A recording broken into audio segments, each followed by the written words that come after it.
Have you ever spent hours, days, or even weeks consumed by worry, only for everything to turn out just fine in the end? And then you're left feeling exhausted and drained from all the sleepless nights and the stress and the toll it took on your body and your mind? All that time spent worrying didn't change the outcome, it only stole your peace. So why let worry control you when you have the power to take control of your mind instead?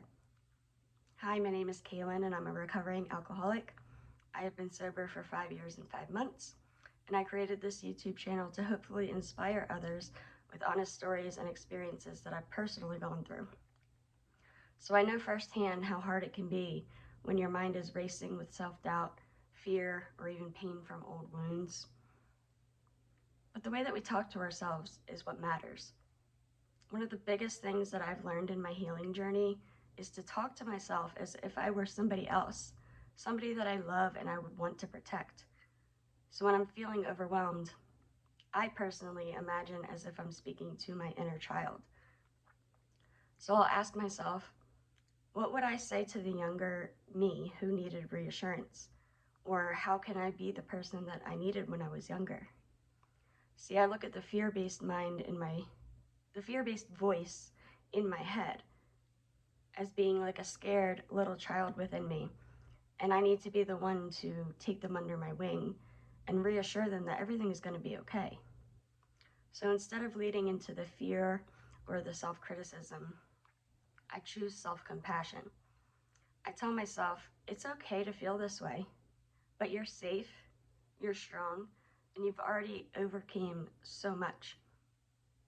So when fears or anxieties take over, I just pause and I really listen. I hear myself out and I allow myself to acknowledge the feelings that I'm having without judgment. Then I ask myself, are these fears based on facts or just past experiences replaying?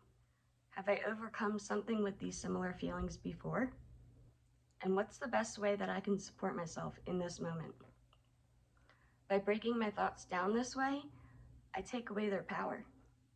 I remind myself that there's past victories where I've felt these same emotions. Fear is just a feeling, and it doesn't have to be my reality. So next, one of the best ways to calm your mind is to bring yourself back to the present moment.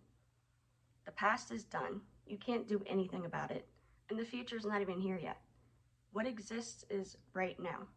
So take a deep breath and ground yourself, because the present moment is where the healing happens. Healing isn't about suppressing emotions. It's about channeling them and coping with them in healthier ways.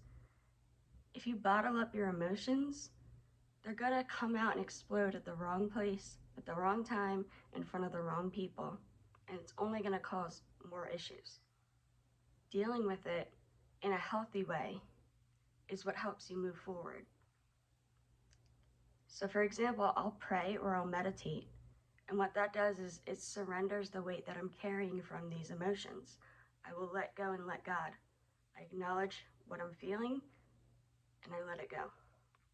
Then I will distract my mind, usually with something creative, whether it be painting or listening to music or playing instruments. That's what I personally like to do. I also create content on social media. So if you're not following me on Facebook and Instagram, those links will be in the description. If you want to join the community over there, I also post other content over there.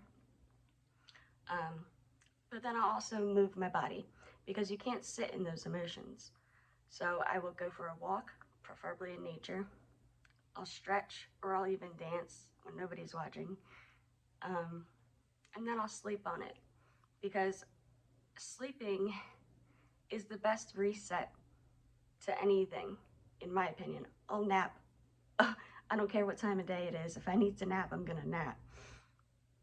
But when you are asleep, you're basically hitting the reset button. And all your thoughts stop and your soul is able to regenerate. So side note, pay attention to the first few minutes after waking up. Before you grab your phone, before you talk to somebody else in your house, or before you even start thinking about what you have to do that day or what happened yesterday. pay attention to the very first thoughts that you have, because that's where your purest, most thoughts from the soul are found. So I was gifted this book called Keep Calm and Trust God. And it has a bunch of emotions listed that can be overwhelming, and then it pairs them with quotes and scriptures. And the one that I chose to read today is from Jeremiah 29:11, and it says, "For I know the plans I have for you, declares the Lord, plans to prosper you and not to harm you, plans to give you hope and a future." And what that reminds me of is God's always got you. There's always a greater plan. There's a reason for everything you go through. I believe that we were put on this earth for our soul's growth, and we're meant to go through challenging times to become stronger and to heal ourselves. And if we constantly look at things that is happening as a bad thing, we're never going to heal and grow. I believe that you truly learn the best by going through an experience. You have to be broken down. You have to feel those emotions. You have to be put in those situations to heal and grow from it. And healing isn't a straight line. It's not about never feeling the pain again, but it's about learning to love yourself through it and building up your coping skills to deal with life's challenges. So next time you're feeling overwhelmed, try speaking to yourself like you would a close friend or a child. That's the kind of love that you deserve, and you should give yourself your own care. If this message resonated with you, let me know in the comments, and let me know, how do you practice emotional healing? So let's start a conversation in the comments, see what helps others. Maybe we can learn and grow from each other and support each other on this journey. And if you found this video helpful, don't forget to like, subscribe, and share it with somebody who may need to hear it. Until next time, stay kind to yourself.